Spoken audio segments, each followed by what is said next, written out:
I was just gonna like sit and talk to my friends, but James is putting me to work. Thank you all for being here. I'm so glad to see my good friends Chloe and Mia reading together. This is the first time I've seen Mia in 10 years, so it's an event to be here and to have a chance to introduce them. My name is Anna VQ Ross, and I know many of you in the audience, obviously, because I couldn't stop chatting. So I'm just going to give a little time capsule from the last time that I was able to spend some real time with Mia and Chloe. I'm going to take you back 10 years ago. Once upon a time, there was a journal called A. Bradstreet. Tragically, the archive of this publication has been lost to the wilds of Tumblr, but one can still access the About Us page, which boldly declares, A. Bradstreet looks directly at the maternal mind in the poem and the poetic mind in the mother and affirms, yes, I know you are there. On the site's front page, you can find the bylines of writers familiar and unfamiliar. Mine was one of the unfamiliar ones. And the now tantalizingly clipped introductory paragraphs of reviews, interviews, personal essays, and conversations, all of which grapple with, interrogate, sing into that maternal mind. The mind that, although bewilderingly new and incongruous to many A. Bradstreet contributors at the time, seemed in all of its dazzling loop-de-loop and elliptical tangles to tether us to each other and back through long centuries to the initial American mother poet who lent the journal its name. What a relief to be reminded that we were still there. And even in that what now seems like innocent time, years before, for instance, the election and then re-election of a felonious rapist-in-chief, we all felt with sudden clarity the threat and calamitous possibility that our familiar home within ourselves, that of our minds and our lives, might burn down, as Bradstreet's actual house did, in the face of this new state and status of motherhood. Perhaps some of us considered whether, like Bradstreet, we might at times feel ourselves divided from our poems and aspirations by an ocean of political doctrine and societal expectation. Well, might we have wondered. In the decade since A. Bradstreet went on a summer hiatus in August of 2014, its two creators, Chloe Garcia Roberts and Mia Yu, have continued in their poems, translations, essays, and various utterances to affirm that they know we are here. Consider the opening stanza to Yu's Gangnam Beauty, which was published recently in Poetry Magazine. Every origin story comes with embellishments. And since my mother is now well over 40, I can tell you that when I lay in wait in her uterus, pink velour lining and clots of melancholic sex around me, I could see already what the world would give me. And I knew those gifts wouldn't make my life easy. Or the beginning of Garcia Roberts' Lullaby from The Reveal. It is still dark, so all the noise will be lavender on the morning when what draws us tight and fast to its mouth enters our house and silently learns your name. Adulthood is when, turning to your mother, sleeping alongside, you finally recognize she is simply more pain, breathing with yours. I'd like to imagine Anne Bradstreet encountering those lines. She would surely recognize motherhood in the lushness and looshness of their imagery, although she might not feel able to admit it. But what might draw her more immediately are the admissions of difficulty and pain that each poem carries. Sensations her Puritan faith would have taught her to valorize as paths to a higher plane, but that she recognized as central to the earthly and physical experience of mothering. And in the physicality of Yu and Garcia Roberts' lines, the pink velour lining and clots, and the what draws us tight and fast to its mouth, I hear the echo of another New England mother and poet, Sylvia Plath. incidentally the subject of my long ago A. Bradstreet essay. In her poem of motherhood, despair, and revelation, Nick and the Candlestick, Plath writes of an earthen womb, black bat airs, and mercuric atoms that cripple, elements of the profane made sacred by her child, whose blood blooms clean in you, Ruby. But you and Garcia Roberts leap and dance beyond Plath's solitary vision of alchemical motherhood with a wryness and wit that are no less open-eyed regarding what we're all up against. Oh, I only wanted my father to love me. That's what a baby cries, so we know it's healthy, Yu sings, handily puncturing complaint with practicality, while Garcia Roberts reminds us that mitosis comes to us all. These are poets, women, mothers who are as assured in their language as they are in the rooms it opens to us, who understand that the divisions, social, political, familial, physical, linguistic, artistic, psychic, that we find within and between ourselves may not make our lives easy, but can, like mitosis, be fruitful, as it is in the imagination of their poems, an imagination that seeks always to affirm that, yes, we are all still here. I'm not done yet. Chloe Garcia Roberts is a poet and translator from the Spanish and the Chinese. She is the author of the poetry collection The Reveal, which came out with Noemi Press's Acrylica, I'm saying that wrong, Acrylica series for innovative Latino writing, and a hybrid poetry essay collection, Fire Eater, a translator's theology, which is just out with Asterism and is right over there. Sorry, where was I? Her translations include Li Xiangyin's Derangement of My Contemporaries, Miscellaneous Notes out from New Directions, and the novel Carne de Dios by Mexican author Homero Aridgis. Arigis, thank you. I should have checked all of this with you, sorry. Forthcoming from the University of Arizona Press in 2025 and a recipient of a 2021 NEA Fellowship in Translation. She is also a translator of children's literature, most recently The True Story of a Mouse Who Never Asked for It by Ana Cristina Herreros, which was named a Best Children's Book of 2021 by the New York Times.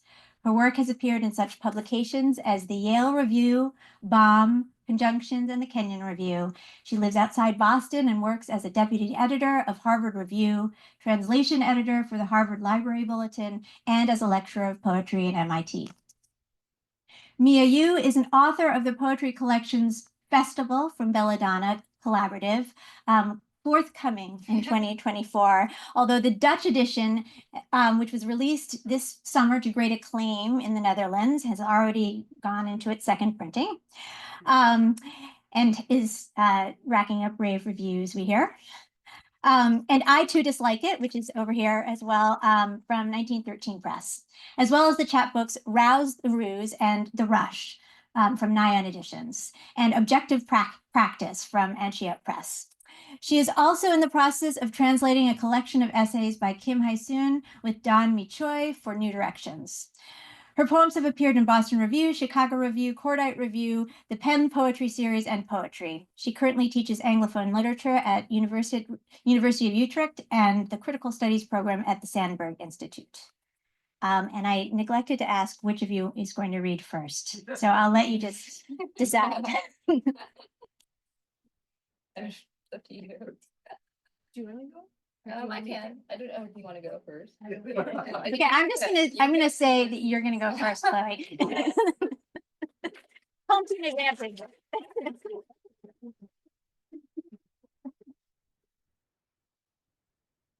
Thank you so much. Anna and James and Mia, I'm so glad that you're here again. That makes me really happy.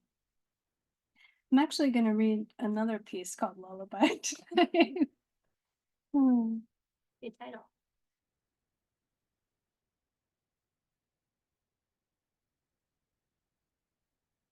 Lullaby. In Aeneas's story, you were nothing more than an interlude, a place of refuge as he flew from the ruins of Troy to the future of Rome.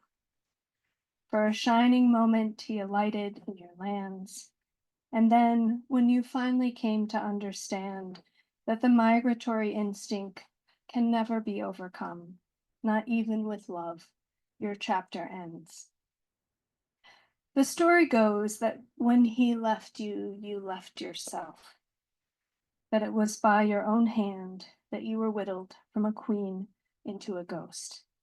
That when he turned his face to the sea, you fell beneath the horizon and were consumed by your terror of the ever unrolling unknown, your grief at the wayward stirrings of your own. You are described as doing nothing but succumbing infinitely. And yet you've always been the hero of the story to me. It's your latency that made me love you. It's your latency that made me recognize you, how we hold ourselves roiling under the skin and never, ever release them. But every love story is also a story of corrosion, an inevitable unmaking of the ones we would mythologize.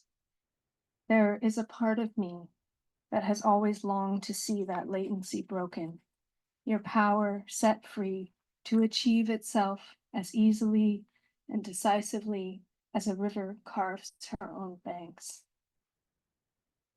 Now, when I reread it, your story as it's told no longer satisfies. A woman is not a place, and there is no amount of telling that can make her be. I want a story of that night Aeneas tried to flee, that has you standing on the shore, watching his ships burn like a line of lanterns hung between the water and the sky. An arc of sparks exhaled from your heat, a row of bared teeth. You were always greater than his loss, and he was never the villain. That role belongs to his protectors, your possessors, the gods whose fingers closed around you. In this story, my Dido, we would make them open their hands. My son was born at sunset, and on that first night of motherhood, I had a nightmare. My own mother brought him to me swaddled, his face shrouded. Something was terribly wrong. She approached me silently, visibly trying to compose herself, but I could sense the tragedy that would arrive as soon as she opened her mouth. I awoke into that silence, and my first thought as I swam through the fear to consciousness was, and so it begins.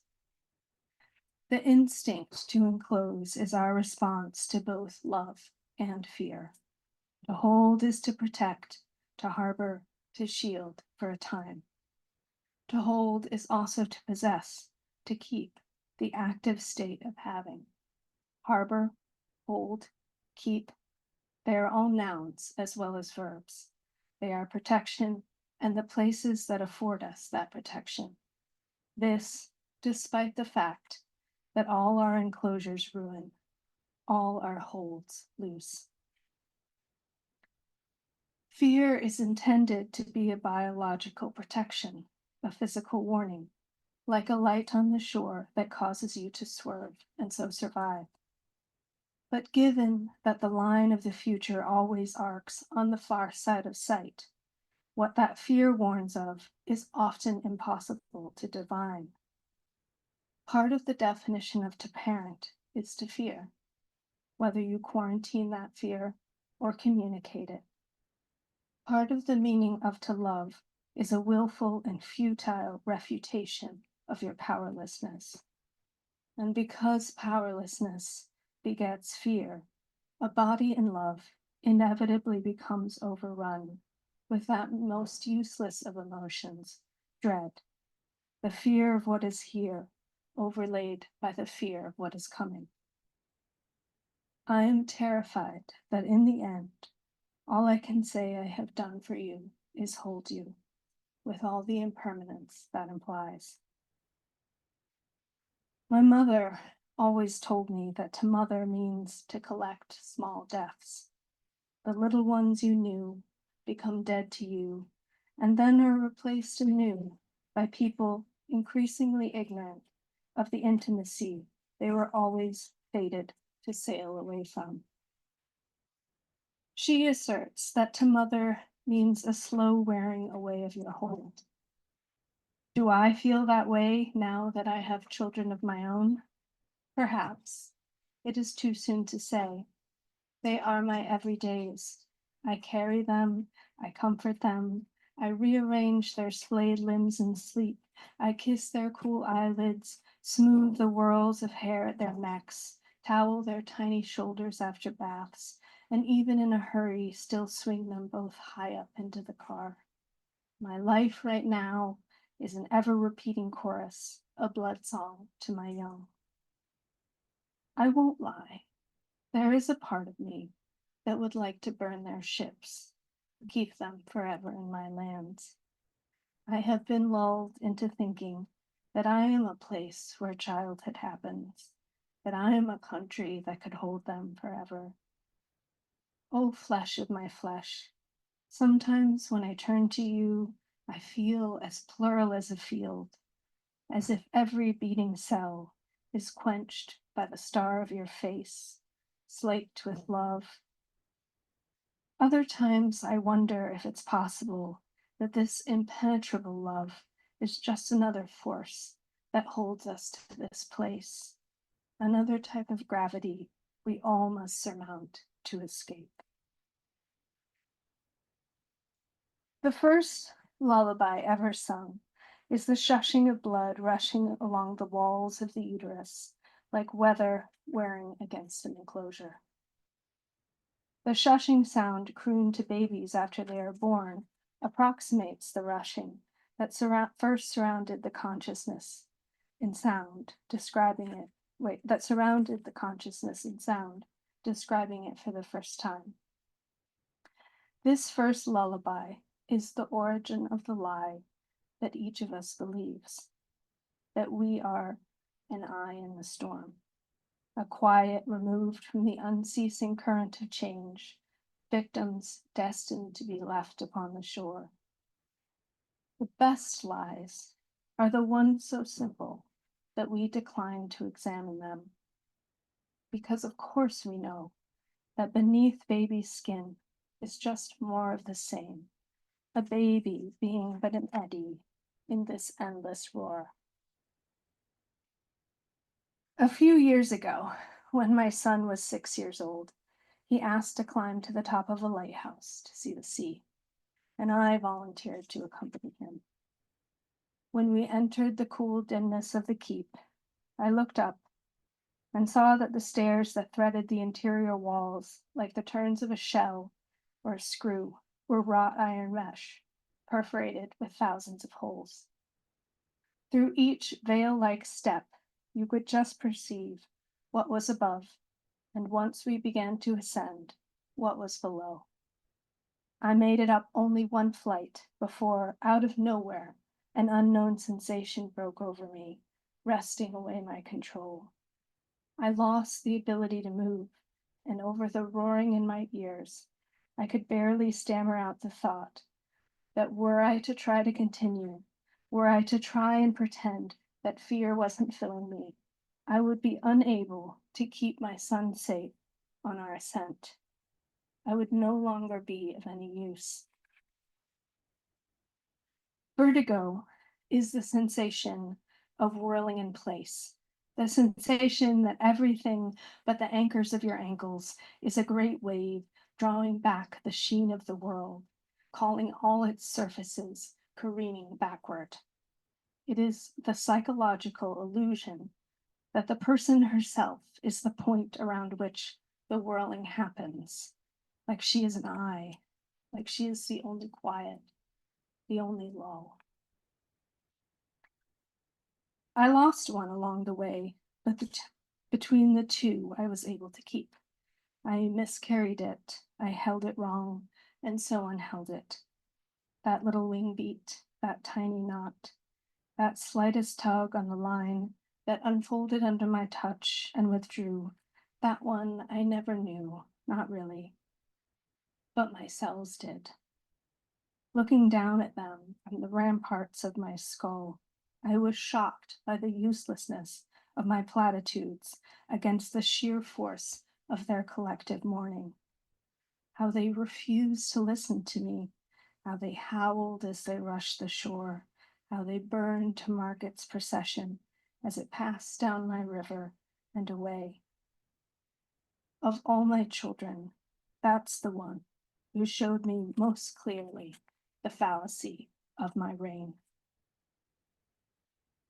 From this desertion I learned, if to dream is a form of sifting, a shaking apart of molecules, a dissolution of mysterious happenings into relived grains, if to die is a form of dispersal, a teeming face that unglitters, uncommunes, unloves, if to bloom is a form of bravery, a furious opening against, despite, then to mother must be a form of molting, a realization through loss of what was always held. Allegory is defined as extended metaphor, but all metaphor extends. Each articulation is just a point on the bloom of lines rumbling radially through time like a map we all must consult when we take up any image and draw its insides out.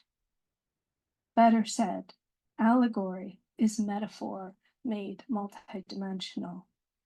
If metaphor is the window in the word, a passage by which any oppressive singularity can be escaped, then allegory is the city created by the collective light of all those windows outshining, like a harbor in the night, like Carthage from the sea.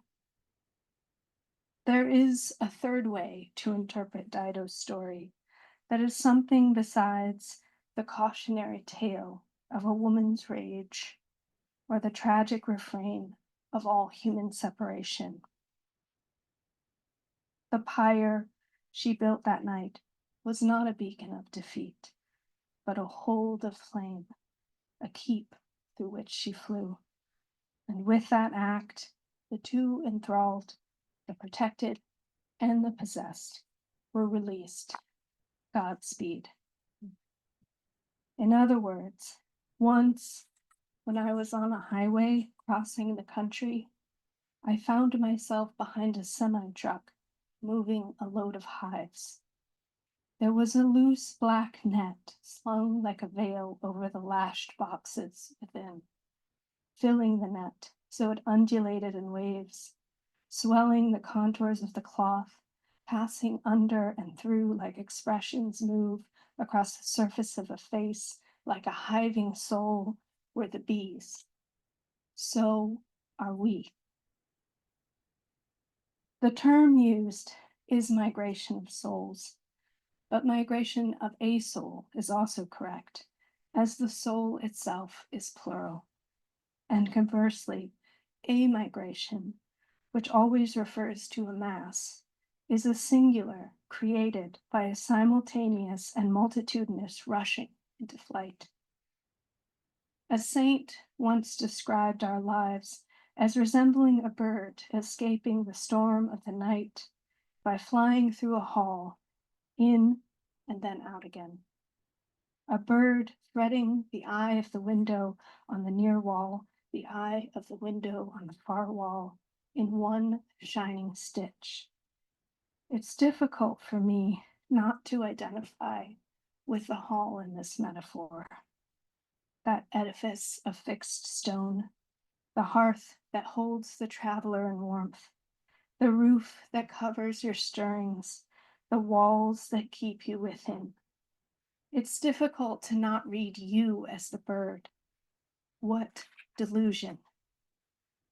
These hands are not walls. They are just more wings. I do not hold you. I am beside you, flying the perilous wind, equally vulnerable to its winds. I wake today at dawn to a chorus of birds. I wake because their songs have seeped inside my dreams and focused the spill of my meandering mind into lidded listening as each bird's call, the description of their selves, blends and bounces, echoes off the newly unfurled leaves, articulating the wavering surface of the boughs in song, singeing an exact double of that singing shape into the dark canopy of my skull. Perhaps it is not quite right to label the bird's sound as song. They aren't putting speech to music. They are descrying through music. The verb to descry is the etymological source of the word to describe. It means to catch sight of, to perceive, to announce as a messenger, and to reveal. But wander a little further into the entry, and you'll find that when descry is used as a noun, it is a battle cry. Thus, the bird's crepuscular relation to the world they inhabit, this place where any one of us at any moment might be called to fly, is no less brave for being the only possible thing they can do. Oh, my loves, the veil inevitably will fray. And in the meantime, in order to mother you, I shade into the chorus, which is to say, I am with you in this hold, beneath the darkened rafters of this keep, and I am furiously describing for you everything that I see. Thank you.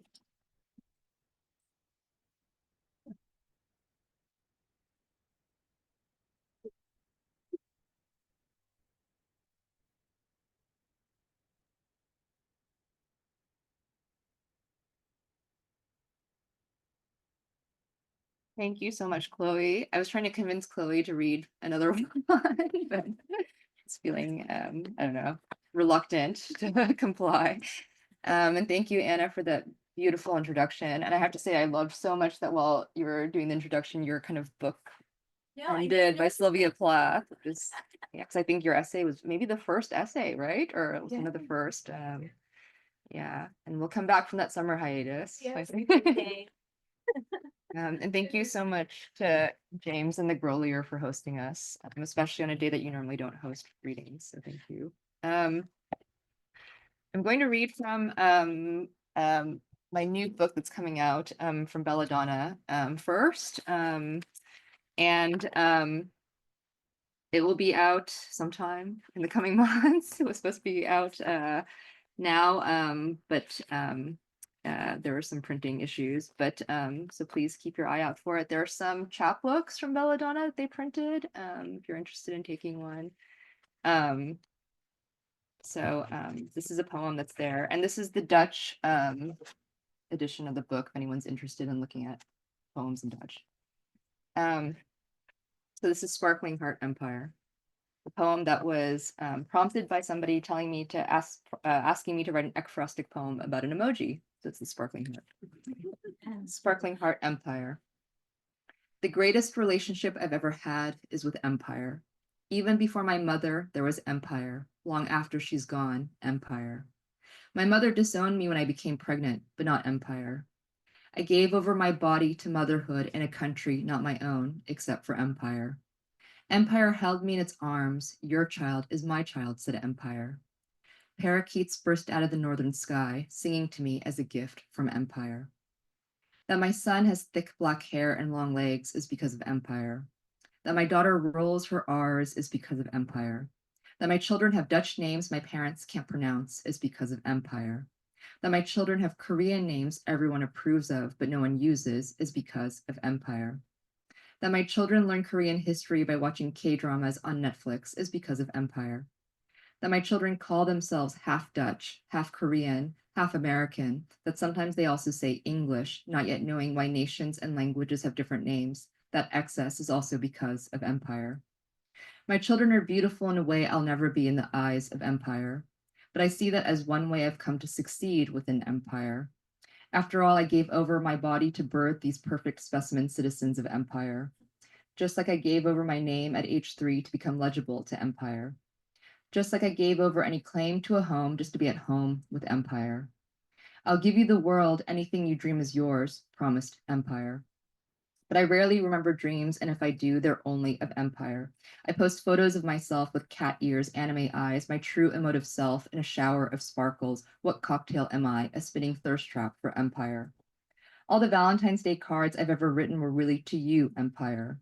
In fact, every word I've sighed or sung or screamed authentically was to you, empire.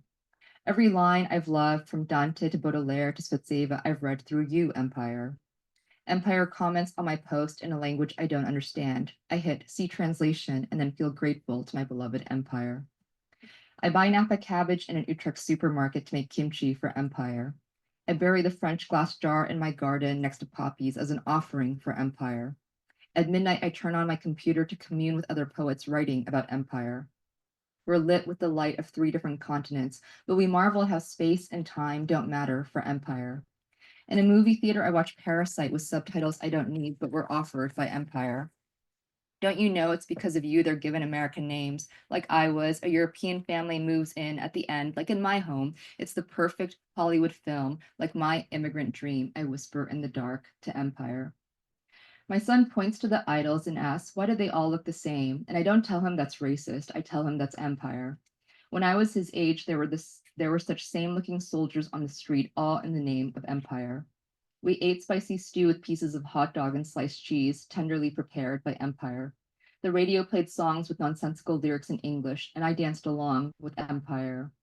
My parents claimed they tried to give me a better life by moving into the heart of empire, but it wasn't necessary. At the center of my heart was always empire. They put me in empire's arms and said, our child is your child to empire. And if they hadn't, could you have kept your body name home from me, asked empire. Could your parents have come to love you, sighs empire. Could your children have been beautiful, sings empire. Could you have written your poetry, screams empire. I'm going to next read the poem Gangnam Beauty that Anna referenced in the introduction.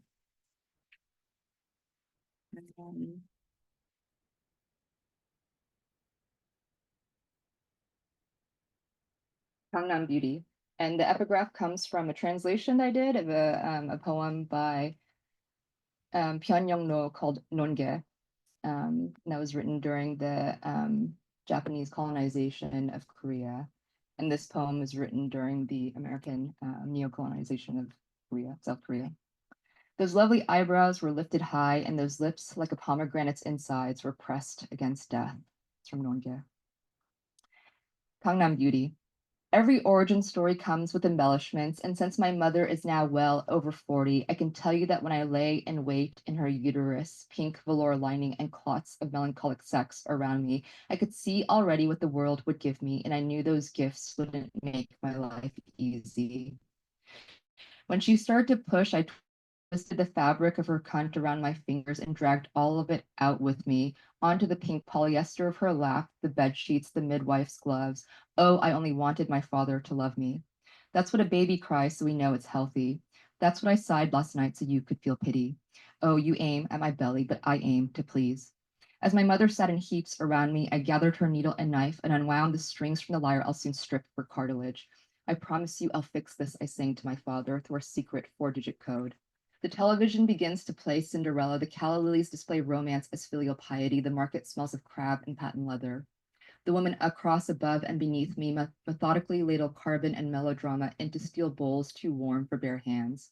But here, my pink gloves, you might call them an inheritance. I'll sell them to you if you tell a good story.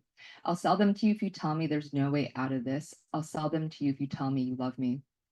The bone of my chin will shelter you in the evening. My eyelids will embrace you whenever you need solace. The bridge of my nose will lead you home.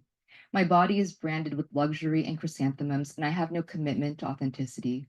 Take the cellular cream and rub it deep into the sky. You'll see the moon will shine for us just as brightly. Oh, you're all I've been looking for and all I've ever had. You've taken everything from me because what's sweeter than promise? Our monthly installments lie far beyond that horizon, and you'll pay later, I whisper so gently. Don't worry yourself about the river. Its name means sorrow or other, but that's just the packaging and paperwork to my sincerity.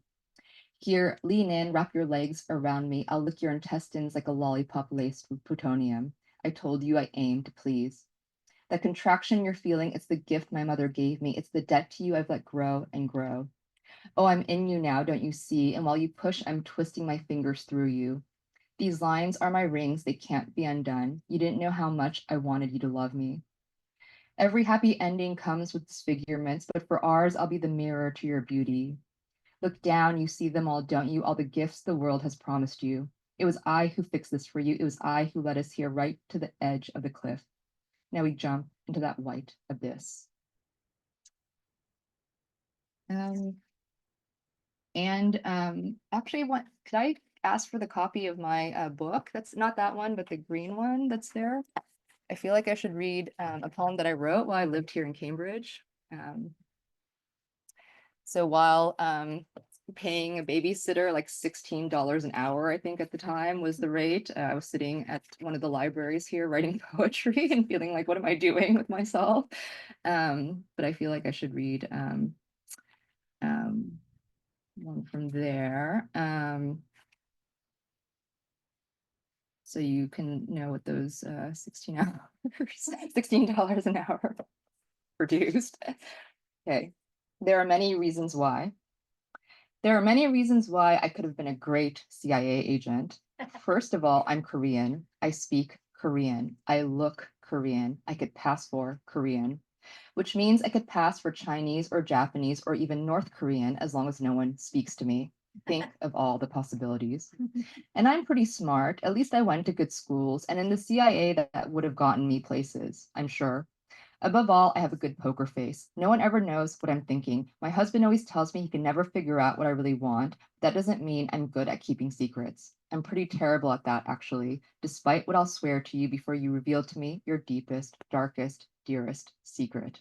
So, but people always tell me their secrets anyway, so maybe I could have been a great CIA agent after all. Just don't ask me what I do for a living, or with whom I work, or where I work, or anything about work. The other day, I was telling my husband about how I could have been a great CIA agent, but I say I did some drugs in college, so I could never have been hired. They have these crazy tests that trace drugs in your system for over a decade.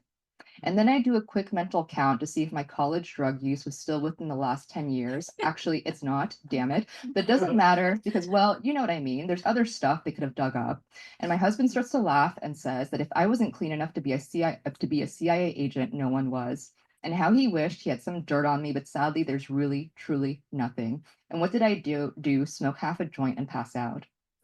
And I protest and say that I even tried okay, half an tab, is that what they're even called? With the other half taken by my friend, who is now a pediatric anesthesiologist. But I just don't take to drugs. I don't find them pleasurable. I mean, you might do weird things like dance around and yell and eat candy and pretend to make out, and this might be pleasurable for the people around you, but you don't really find any of it too pleasurable yourself. At least that's how I feel. And my husband says, do you see what I mean? It's not your history of drug use that's keeping you from the CIA. At least they wouldn't have to worry about you falling into any drug traps or honey traps for that matter. He heard the term honey trap on one of those BBC detective shows on Masterpiece and has been using it whenever he can, which isn't that often, but I always notice anyway. You have to love those BBC detective shows, how those really serious actors will be in them. All of those British actors had a decade of training in the National Theatre or in the Royal Shakespeare Company or got degrees from Oxford before they found themselves kneeling next to a strangled young woman and declaring this was a crime of passion. Do you see the marks around her neck and the pigeon feces that must have been dragged in with the body from outside? But where do they even get these guys on NCIS or CSI? Even I could have been a great American TV detective, except that I'm Korean and I'm pretty smart and I have a good poker face. It's really too bad. Later that day, I read the paper, actually CNN.com, which I only started reading because I got a little obsessed with the story of the missing British girl. I wasn't obsessed before, but after I had children, one a little girl, and then it was a cold case. But still. And I like to tell people that CNN is the only place that puts Asian news front page. A lot of Asians read CNN for their world news, so CNN has to cover their news or something. Honestly, I don't know. But I feel like I have to offer some kind of Asian insight. And the fact is that I'm reading on CNN about how 2/3 of North Koreans have used methamphetamines, how its borderlands with China and South Korea are flooded with drugs, how so many North Koreans use meth as painkiller because they can't get medical care, and how North Korea, the actual country, is one of the largest producers of meth in the world. I started thinking about how there's this country filled with meth addicts just 55 kilometers north of my parents' home in Seoul. And Jesus, what if the two Koreas become unified? And what will we do with all these addicts? This is so much worse than when the mental asylum and Batman Begins breaks down and all those crazies run out into Gotham City. And why is every article about this really serious problem using a reference to Breaking Bad as its lead? Is that the only way anyone will care? Maybe if I were a great CIA agent, I could do something to change this, like an elaborate operation to explode all the meth labs with the flip of a single switch. But now I see I could never have been a great CIA agent. I haven't done enough drugs, and no one would ever believe I've tried meth, and I won't. So I'm a writer, and because I am, I know you can see what's coming. All I can do is try to write something drug-free and proud about it. I tell myself I'll do it as soon as my kids take a nap. I tell myself I'll do it as soon as my kids are in bed at night. I tell myself I'll do it as soon as I'm awake before the kids are up. I tell myself I'll do it as soon as the babysitter is here. But there's a new lead in the British missing girl case. There's a new episode of Law and Order SVU, and I do like Mariska Hargitay. There's an email I have to write to my friend who makes movies and wants me to update her IMDb page. This is actually somebody who was teaching here briefly, actually. And then there's the message I sent to my mother asking how things are there. How do people in Seoul feel about what's happening in North Korea? And she writes back, it's the same as it always is. Why? And then I'll conclude with just a couple short poems from this chapbook called Rouse the Ruse and the Rush. And this chapbook is very special to me because it was published by a press, Nion Editions, that was run by Lynn Haginian, who was one of my PhD supervisors and a very close mentor. I see other classmates who knew Lynn well here. And alongside Jane Gregory and Claire Marie Stanchuk.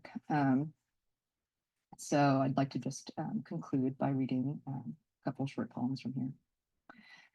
And I would also want to say that actually Chloe influenced this book quite a bit. It's also about lost pregnancies. And you told me one thing about micro chimera, right? Oh, yeah. And how like anytime you get pregnant, the cells of the DNA cells of the child like stay inside you and kind of alter your own cellular makeup. And that was something I was thinking about a lot while writing this.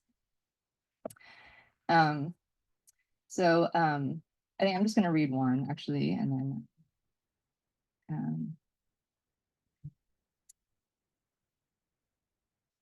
it's not that the little tokens of life, a pearl, a button, red cloth, nail polish, an offering hand, become ornaments for death, but rather that death and life are simply variations on the same arrangement.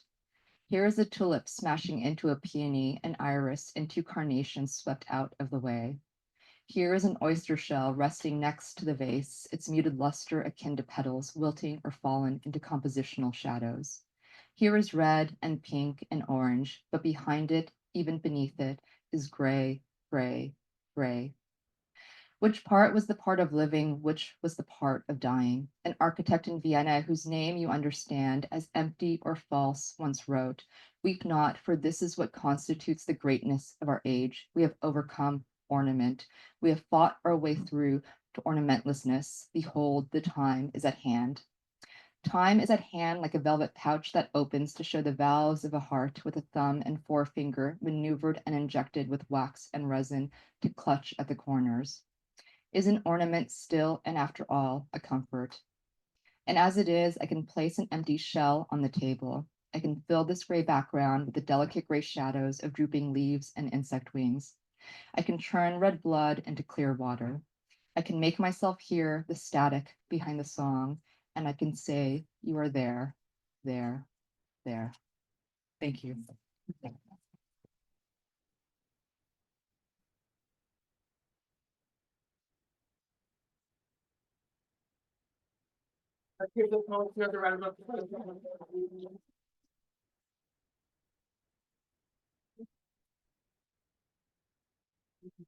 Thank you, Aaron, for those wonderful introductions, and thanks to all of you for attending. We have some books for sale. Poets will be signing books. We kindly ask if you will please move your chairs up against one of the walls. We're very grateful. Thank you so much.